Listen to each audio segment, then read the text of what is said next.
live. So Facebook people, hi. Welcome to Comic Spot.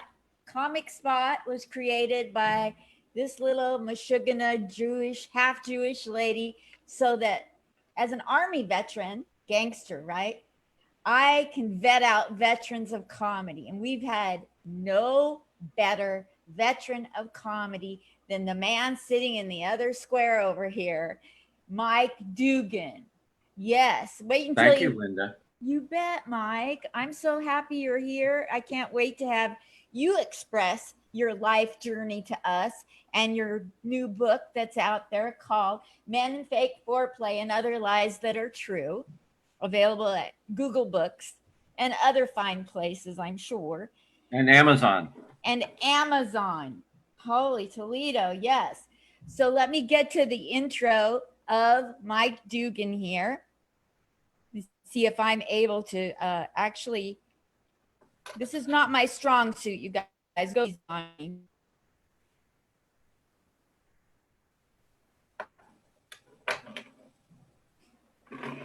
All righty, I'm ready now. You don't have to look at the top of my head anymore. Mike Dugan has written on television series pilots, specials, and for a long list of comedians. I'm telling you, he's a veteran of comedy, every part of it. He's written for comedians such as Dennis Miller, Keenen Ivory Wayans, Tom Arnold, holy Toledo, Paul Rodriguez, Stephanie Miller, Rich Hall, and even George Hamilton. Oh my gosh. He received along with 5 other writers an Emmy Award for writing on the first scene, and I have the picture to prove it. I posted it on Facebook. An Emmy winner is here today. Doesn't get better. The show's writers were also nominated for the Cable Ace and the Writers Guild of America Awards. See, he's a good writer. While in London, Mike also co-created with Rich Hall the BBC TV show, Rich Hall's Badly Funded Think Tank. He's a performer. Mike has performed extensively throughout America, appearing at comedy clubs, colleges, corporate events, and as an opening act for musical artists such as, get a load of this, Roy Orbison. Yeah, I still haven't found my pretty woman. Rick Lee I Jones, had lunch with Roy Orbison. What? Yeah, just me and Roy. Oh, how cool. We have to find out about that. Even Chuck Berry. Oh my gosh. Harry Belafonte. Now we're getting into my childhood. Todd Rundgren, John Hyatt, Kenny G. Oh, I'm so jealous. Sean Colvin. Dugan spent 2 years touring his comedy throughout Europe and the UK developing Men Fake Foreplay, and has had the privilege of performing his Men Fake Foreplay in Alexa, shut down. London, Paris, Amsterdam, and at the assembly rooms at the Edinburgh Festival in Scotland. Oh my heckin' gosh, Mike Dugan is here. I have goosebumps all over my body, you guys. His book, Men Fake. I do, Mike. Men Fake Foreplay and Other Lies That Are True, found on Google Play and Amazon, has had rave reviews from around the world. Yes. Even Marianne Williamson said it's hilarious and meaningful. She is a 4 times New York Times best-selling author, so she should know. And it was an ex-presidential candidate. Yes, she was. I followed. She helped me produce my show when I did it in Los Angeles. Oh, what a nice lady. The San Francisco Bay Times, the Daytona paper, the Syracuse, Edinburgh, everybody's talking about Mike Dugan's book, Men Fake Foreplay and Other Lies That Are True, found on Google Play and Amazon. So here we have it, the top shelf of all legends, all comedy veterans. We get to vet out veteran of comedy, Mike Dugan. Welcome, Mike. Woo! Hi, Mike. Thank you. Thank you. Hi. Thanks for having me. Oh, heck, are you kidding? Your bio, I could spend an hour just reading it. It's been an interesting journey. I guess it started. Did it start at the Holy City Zoo? I started in New York City for 2 years first at Catch a Rising Star, and I did the comic strip and the improv and the comedy cellar. Those were my regular routes on weekends. I'd perform in all of those. And then I guess it was in 1987. Dennis Miller was a good friend back then, and he said he had come back from San Francisco, and he said, "Dude, you got to go to San Francisco. It's a great comedy town." So I moved to San Francisco and started performing at the Holy City Zoo and all over the place. And then I guess a year later, I won the San Francisco International Stand-Up Comedy Competition. So that kind of launched a lot of stuff in LA. Oh my gosh. And I understand through the grapevine that you were actually real friends with Robin, the late, great, beyond great, Robin Williams. Yeah, we're coming up on the anniversary of his death next week on the 11th. Robin, I met Robin in New York with Dennis, and we hung out a couple of times. And then when I moved to San Francisco, I bumped into Robin and Marcia, who was not his wife at the time, but became his wife. And they just kind of took me under their wing. So it was that was really nice. I had been doing stand-up for 2 years at that point, and that's super. I turned on Facebook in case anybody wants to tell you anything. You know how people come out of the woodwork when you're on Facebook Live. Yeah, you know what? When I did my first Tonight, speaking out of the woodwork, when I did my first Johnny Carson, it was kind of a tradition where comedians would go down to the improv, and when your set was about to come on, they'd tell everybody be quiet, turn on the TV. And I did my set, and people were congratulating me. And this woman came up, and she said, she started telling me that she enjoyed the show. And I said, "What's your name?" I said, "I'm Mike. What's your name?" And she said, "I'm Lorraine." And I said, "What's your last name, Lorraine?" And she said her last name. And I said, "Come here for a second." And I pulled her out of the crowd, pulled her aside, and I said, "Lorraine, I lost my virginity to you in 1996 in Cape Cod." She hadn't heard me introduced. And it was 15 years later, but it was hilarious. Oh my God. And true. And absolutely true. So in what year was that you lost your virginity to Lorraine? 4th of July, 1976, the bicentennial with the fireworks. Oh my gosh. So many tags, so little time. Ah. Did you make a lot of jokes about it? No, nothing. That's ancient history. Yes. So did she remember it once you? Oh, yeah. She was like, yeah, she said something. Yeah, we went out for like a month during the summer there. That's hilarious. That's got to go down as one of your favorite things that ever happened when you were on stage. Yeah, well, I got a lot of favorite things that have happened, so I'm lucky that way. Can you tell me a few or tell us a few? I don't know. Let me see. I haven't been in comedy mode for a long time. I've been in pandemic mode. Totally. Just a lot of great experiences. Like I said, having dinner with Roy Orbison was great. I had dinner with Harry Belafonte. Actually, I was dating a socialite in New York City, and she was friends with Harry Belafonte. So I had dinner in her apartment with another couple and Harry Belafonte. It was the 5 of us, and Harry and I were talking about politics. And the man from the other couple was a serious Republican, and he was a traitor or something, and yuppie. And I kind of took him down in front of Harry Belafonte, and knowing his political background, it was a pleasure to feel like he was digging it, you know. So does Harry Belafonte have a good sense of humor? Yeah, I mean, I don't know. We were having dinner together. Yeah, he was a sweet man. I mean, he's Harry Belafonte. He was amazing. So such an amazing legend that is in the music industry. My goodness, for decades. And isn't he still out there? Yeah, I don't know if he's performing or anything. He's got to be upwards of 90 at this point, I think. Yeah. So, I mean, he was hitting big in the mid 50s. So that's 45, 20, 60. Yeah. So Yes. So talk to me about you as a child growing up in New Jersey, right?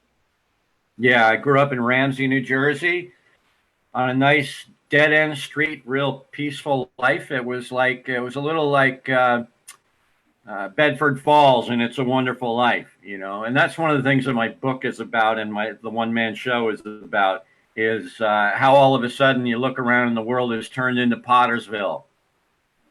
And so my book is about manning up. It's a hybrid, the show and the book. It's a hybrid between stand up and man up. It's funny, but it's also a look at trying to become a man in a boys will be boys world. It's pretty prolific for what we're going through even today. Yeah, you know Frances Fisher, the actor. Yes. Yeah, she was Kate Winslet's mom in Titanic, Strawberry Alice, and Unforgiven. Great, great actor. She gave me a great quote. She said, "Mike Dugan was Me Too before Me Too."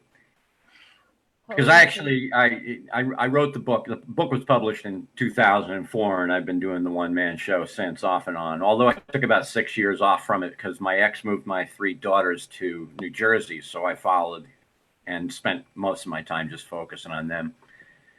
Nice. What ages are your daughters now? They are 18, 16, and 14. Wow.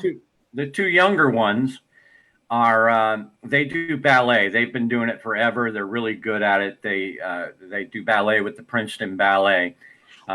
Their mom was prima ballerina for the Princeton Ballet for 9 years, so it runs in the family. And then the older girl, the oldest girl, is she starts Rutgers in the fall, School of Biology and Environmental Sciences. She got a 1530 on her SATs, top 13,000 out of 1.7 million kids who took it. She's really smart, and I love all my kids, obviously. Yeah. She wants to be a veterinarian. She does. Wow. Sounds like she could come up with cures too with that intellect she has.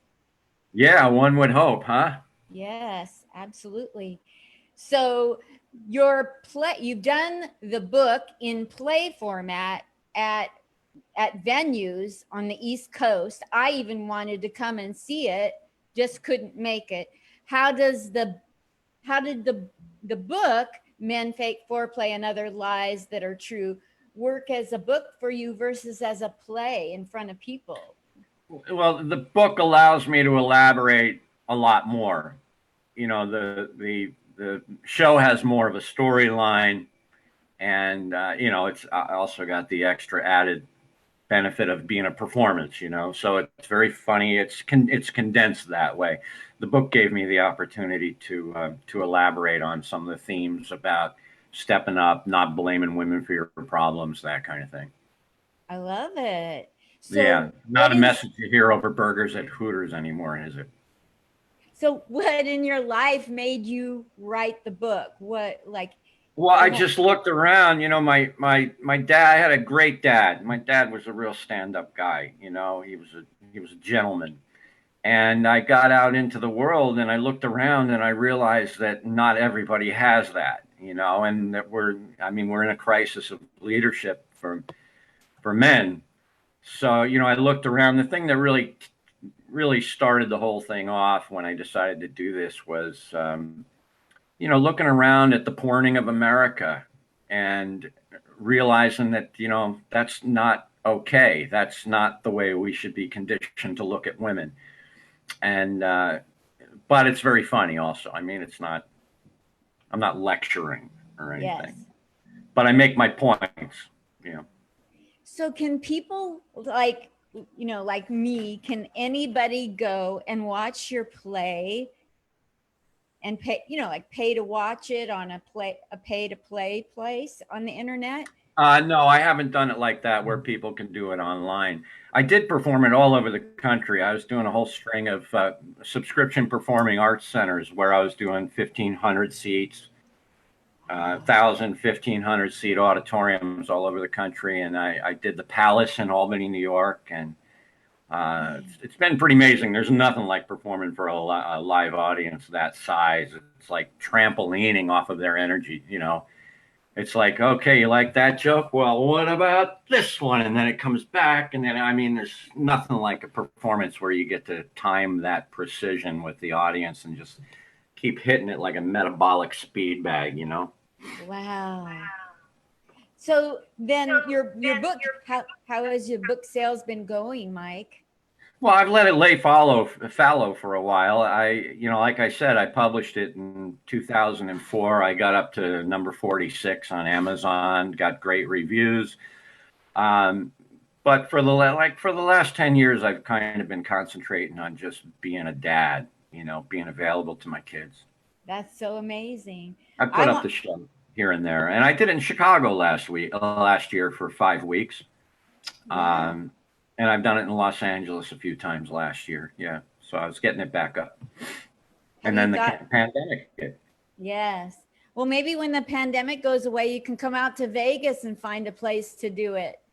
Oh, I'd love to. Wouldn't that be a great That's spot for that? yeah.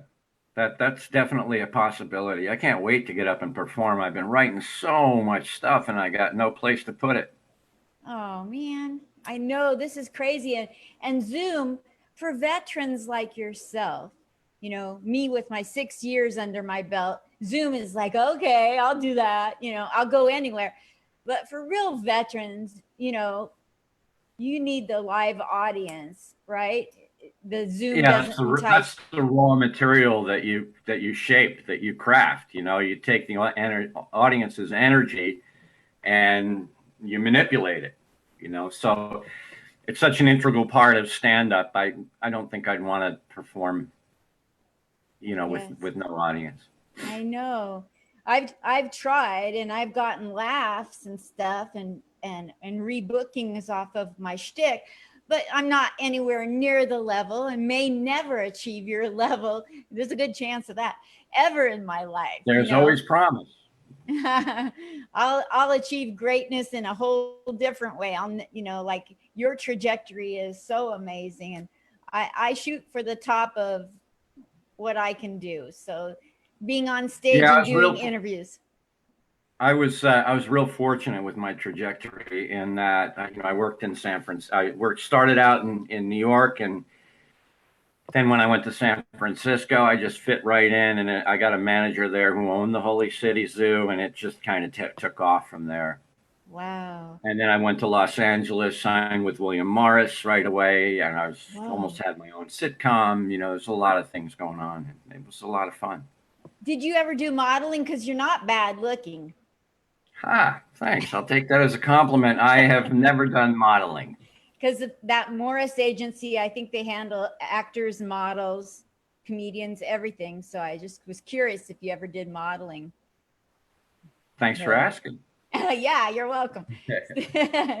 So now you're going through the pandemic on the East Coast. Yeah, we had a big storm yesterday. Yes. So Trees were coming down. you've got the pandemic hitting people harder on the East Coast and California. So did that affect your friends and family? No, fortunately not. It is. I just heard the other day that we're in a hot spot right now.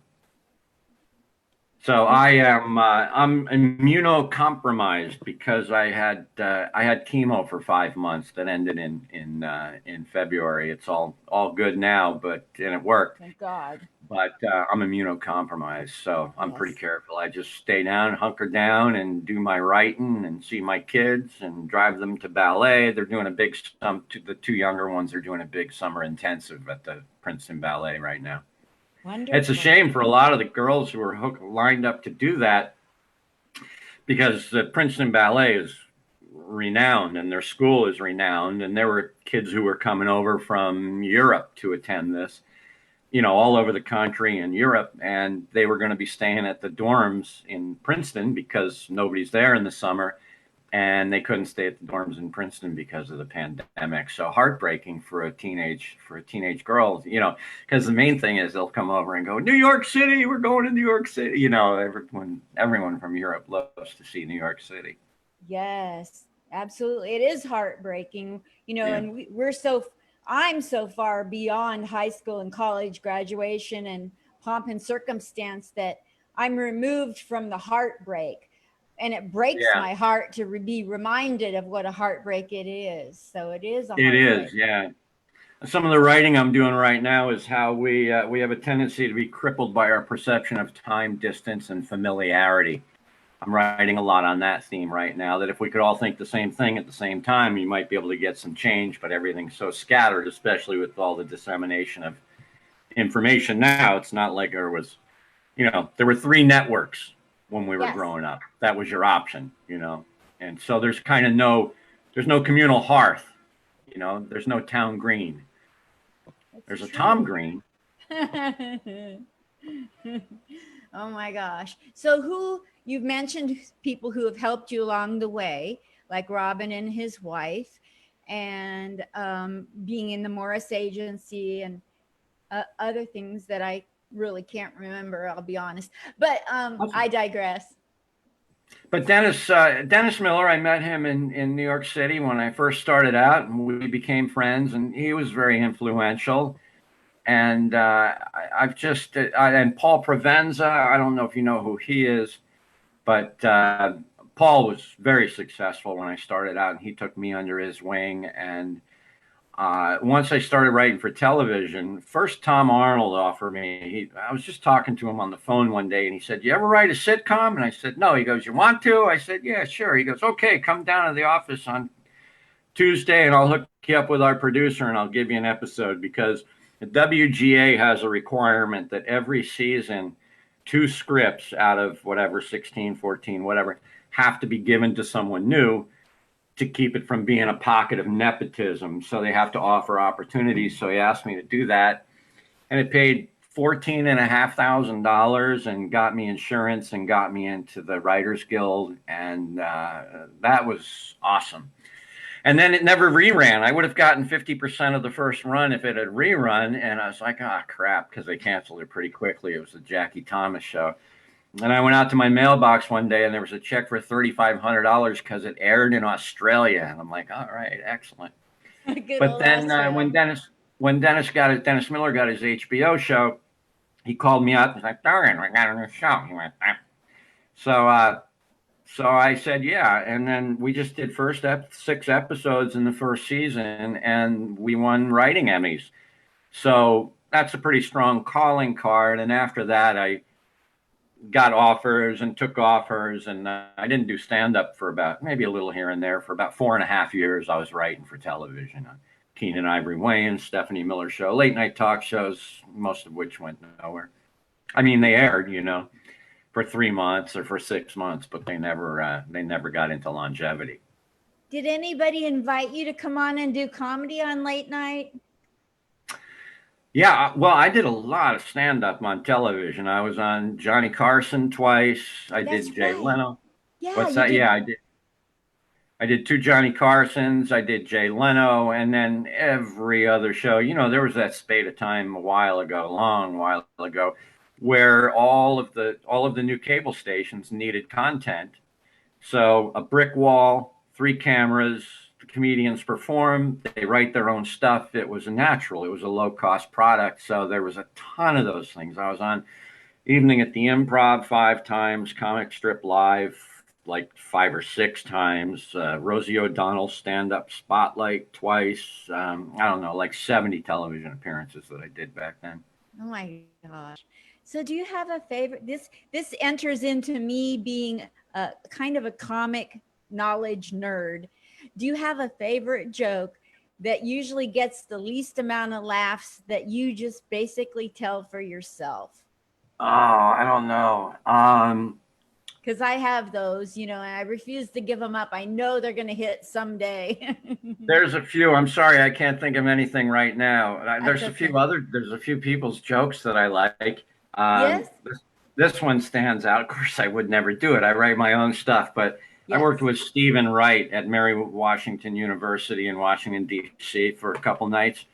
And he did a line that just cracks me up. He said, a friend of mine just married his trophy wife. Apparently it wasn't first place. A brilliant line. So I hope that will fulfill my responsibility for providing a joke. No, I got a lot of stuff like that doesn't come to mind because they're so deep in storage, you know. Yes, But there absolutely. are a few like that. What's did you entertain the troops? Because I saw something about Air Force. No, I did I performed in at some Air Force Academy or something like that. Yeah, Thanks for but doing no, I never that. performed for the troops. Is that something that you're dying to do? I would love to do that. I just never really had any access. I know a lot of that was being booked out of the East Coast, and I had no presence in New Jersey, in New York for probably 20 years, or over 20 years. Yes. I can see you easily making those military people laugh. Even the older lifers that are in there would find your style hilarious. And and they need good comedy, not just, you know, oh, so you're on a base, like you could really bring a level of comedy that would be I so know what you appreciated. mean. I know what you mean about good comedy because whenever I have to tell somebody that I'm a comedian, just in civilian life, if it comes up or something, I always say, "But I'm a good one." You know, I just feel forced to say that because somebody can do 3 open mics and they're a comedian, and there are so many of them now Yes. that you want to, if they don't know who you are, you want to distinguish it so they don't look at me at 62 and go, oh great, another comedian. Yes. So, Yes. That, I think there's doing these interviews has really humbled me because I would say that I came into doing comedy and thinking, okay, I've learned this and that. Now, when can I be on a show that I deserve to be on? And after interviewing people at your level, I'm like, I, I think I'll be in the background for a while and just, like cool my jets and learn a yeah, lot more. keep building your chops. I mean, I was fortunate that my rise through the ranks was coincided with this huge comedy boom in the Yes. late 80s and early 90s. So I just rode the crest, and everybody's like, here's a TV show. I'm like, oh, okay. Or, my manager called me one time and he said, I would have to fly into, it's a long story, but I'd have to fly into Boston to do this show, this television show. It was a special. And I said, I don't really feel like doing that. And they were offering like $1,000. I said, ask him for 3,500. And he calls back. He goes, yeah, 3,500 is fine. I'm like, okay, listen. But they were throwing stuff at people. They needed content. They needed performers. And there weren't a lot of people. And back then, everybody was really original. When I was at Catch a Rising Star, each of those comedians had their own style. Lately, I've been watching some of these guys like the MMA style uh, clutch in Los Angeles. These guys and hearing what they're doing and their attitudes towards women, and it's just I don't like I that. don't either. Yeah, I know Yeah. what you're saying there. I like, Yeah, like I had 3 sisters, and a father that told me you will respect your mother, you'll respect your sisters, you'll respect women, and it makes sense, and it's always worked for me. I've always been kind, even like one night stands and stuff. I was a nice guy, so I just don't get the whole predatory aspect, and it's not doing anybody any justice. no. I've been introduced on the little shows that I've gotten on as here comes the lady she puts out. And I'm like, Oh you, my God, you heard some guy say that? oh heck yes. And Oh yeah. you just have to put up with it because otherwise you're known as the B, and everything's okay in comedy. And is it, No, oh, it's not. yeah, Yeah. it's cool, like, Well, I'm sad. I'm sorry that happens. The thing is, I was thinking back when I started hearing this stuff about comedians being rude with women, or here's what you have to do to get booked, or that kind of stuff. I live for that kind of stuff. I live for telling people what time it is and letting them know it's not okay. I would have slung a few fists here and there if I had seen what was going on, but I didn't. yes, absolutely. Um, Ryan Patrick is watching and he says hello. I don't know if you know him, but he's on Hello, there Brian. watching. I went in the military way before the Me Too movement, you know, and I was one woman on the post among 2,000 men. There was no other enlisted woman. And so, you know, it was a lot worse in the military in the 70s than compared to what it is nowadays with little comments. I mean, that's a piece of cake. Oh, I'm sure. Yeah. Well, that'll inure you. Yeah. Yeah. We didn't have Gloria Allred, you know. We were all red all the time. Gloria Allred. Have her on speed dial now. It's like, lucky you. Yeah, but you had Bella Abzug. Yes, yes. And her hats. Well, we've That'll date us right there. Yeah. Well, I've kept you a little bit of a while here and a little beyond what you. Thank you. I want you to be able to be free to say and do whatever you want right now, whether it's your outlook on the rest of the pandemic, your legacy you're trying to leave in your life, encouragement for other people to stay sane. Would have 5 minutes to be Mike Duke and tell a joke, or 18. I don't care, whatever you want. Oh man, I would have prepared something, but I'm mostly not capable of doing that right now, I don't think. But if you ask me more questions, I'll answer them. What's the craziest thing you've seen people do during the pandemic on TV or in person or at your door? What's ridiculous? Oh my God, there's so much to choose from. Totally. Oh, I know the craziest thing I've ever seen during the pandemic is that president guy. Oh my God, that guy. Oh, you know what? I'm friends with Marla Maples, his second wife. Oh, cool. That's something I can talk about. Let's talk about it. What did you get to hear? She's nothing. You know, she doesn't tell anybody anything, and that's because she's wise. You know, she's a sweetheart. She's very cool. I met her when she came to that show. I said that Marianne Williamson helped me produce in Los Angeles. She helped promote it, so it was great. There were a lot of people there. There was like Cheryl Teagues was there, Ben Vereen was there, Marla Maples, you know, a ton of Shadow Stevens, a ton of people came to see it. And Marla came. My friend Jimmy brought Marla, and then we went out to dinner afterwards. So we hung out for a while, and then I hung out with her for a while in New York. I went to see her play with my friend Jimmy, and then we went out and ate afterwards. And she's a sweetheart, you know, and she, you know, as soon as she split up with Trump, she moved as far away as she could get. Good. You know, without getting into the Pacific Ocean. I mean, she just didn't want, you know, this is common knowledge. I wouldn't speak out of turn, but she just didn't want to bother deal with the, you know, with the Trump brand being around all the time, like in New York City. So she moved to California, but she's a doll. She's amazing. Well, that's great that you got to know her, and you've had so many huge people come alongside and support your life. What a great life you've had.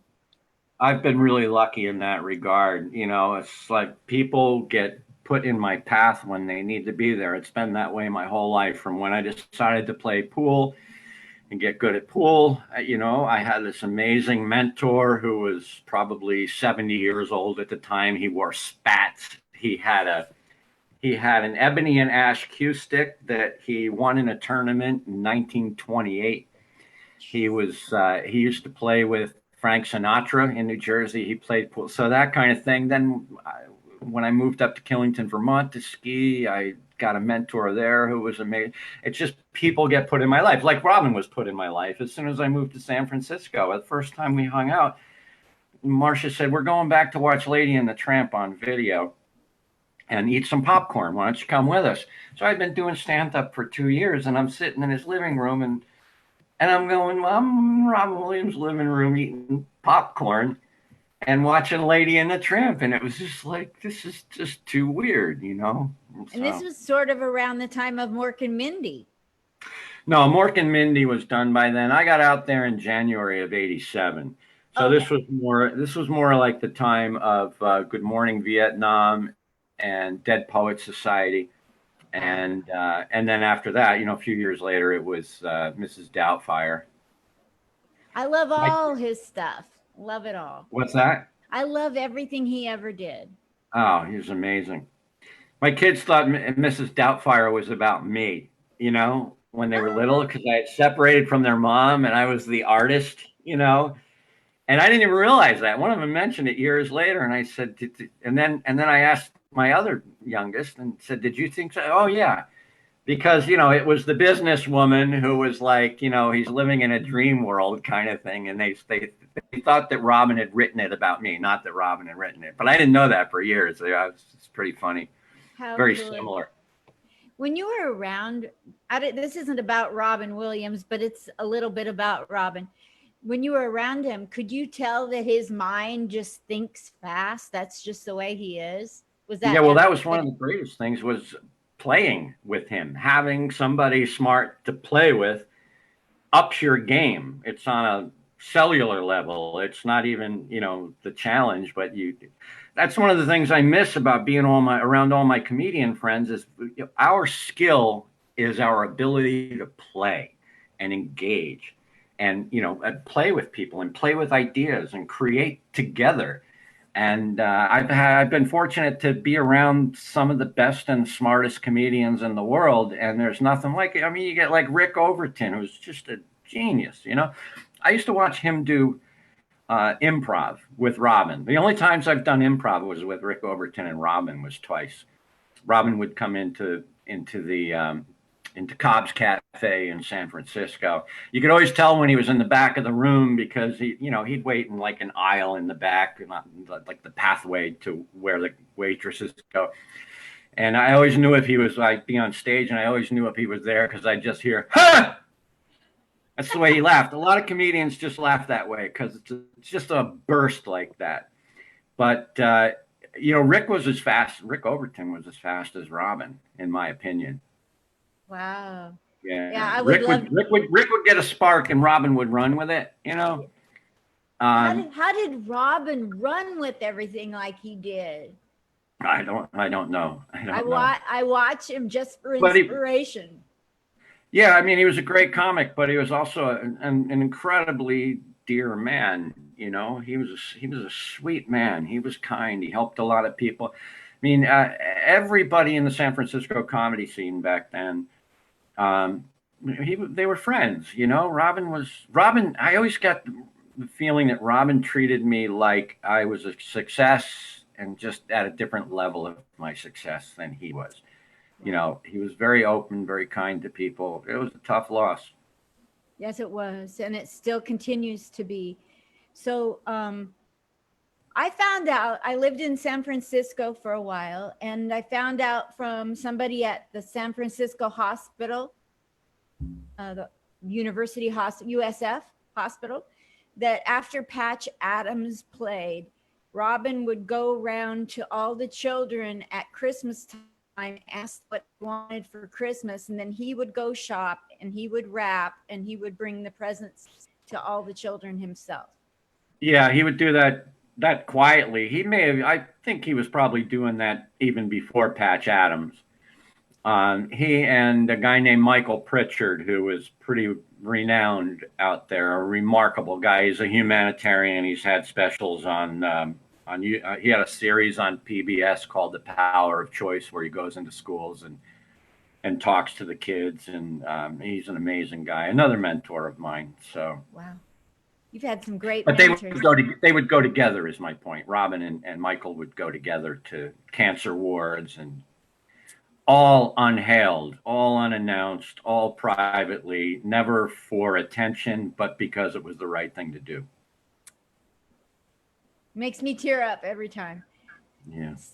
Back to you. So the last thing I want to ask you before we transition out onto our day is this.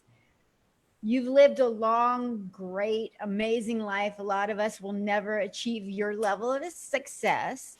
So A, do you feel you've achieved everything that you can? Or B, is there a legacy you have not tapped into that you want to leave? I have not achieved everything that I would like to achieve. Through the years, I have like 70 journals, 80 or 90 spiral notebooks, thousands of index cards, and about 3,000 pages of writing that I need to go through and get all of my ideas and put them together. So that's what I'm doing right now to see what kind of product I can put through.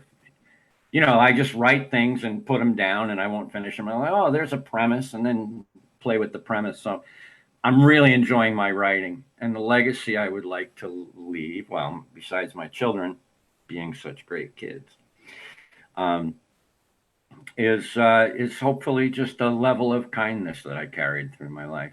Yes. Everybody I've talked to that knows you has said that you're a great person. So that's being handled as we speak. Let me see if anybody, Bob Brewer says, hello, Mike. Hi, Bob Brewer. Bob Brewer gave me the hookup when I was sick so that was cool. He told me to watch a certain video, and I did. Oh, that's so great. Teresa Canastracey Farrell out in Long Island is watching.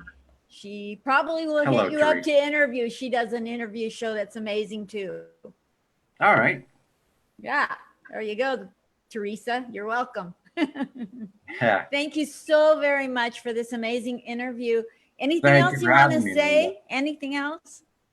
No, I'm good. I had a good time. It was a pleasure to spend some time with you. Thank you. Send all your friends to me. I will. All right. I'll take them on one by one. Thank you so much. All right. Thank you again. Oh, where do you want people to follow? They have to get your book. Let me remind them of the name. It's called Men Fake Foreplay and Other Lies That Are True, available on Google Books and Amazon. And they can see the play when that comes back out, where you perform. And where else do you want traction on the internet? No, I think that's about it. Since I haven't done the show in a while, I haven't been paying much attention to my social media. I don't have a Twitter presence. My Facebooking is limited to something will pop into my head. I'll write it down, and then I'll go back and hit likes for the people's comments, read people's comments. But I actually feel kind of bad about it because I don't go to a lot of other people's pages unless something shows up on mine. But I'm trying to keep my writing focused on progress. I love instead that. Of whining. I believe in you as a human, and I believe in you as a superstar. And I look forward to coming and watching your play, Men Fake Foreplay and Other Lies That Are True, when it comes out. And I'm going to go look at the ability I have to buy your book. So I hate to read, but now that I've met you and you're so great, I'm motivated to go look at where the book is and what the book costs and maybe buy the book. I can't promise it. I work on a budget. I use most of my money to do this, is what I'm saying. All right. Thank you very much. You know what? I ran out. They printed 20,000 of them, and I've got 3 left, or I would just send it to you. I don't even know if Amazon has more. I'll go look. It's just but that it's also, do you have Kindle? I don't have Kindle. I need to look into that. But you know what? You can get it on Kindle. I think it's $2.99 or $3.99. This is for the other people also. And you don't need a Kindle because there's a Kindle app you can put on your PC or on your Apple computer. So you can read it on your computer. Oh, I'm doing that. And I've tried to send a couple of those Kindle files to people, and I don't know, for some reason it's not working, or else I'd just say, hey, I'll send you one. But I'll look into that in a few minutes. Thank you so much for the amazing time to get to know you, Mike Dugan. You're so fabulous. Thank you. Thank you. So anyway, I'll let you go and stay safe and mostly stay sane. Rough time. Thank you. Bye, so everybody. much. Bye, Mike Dugan. Everybody's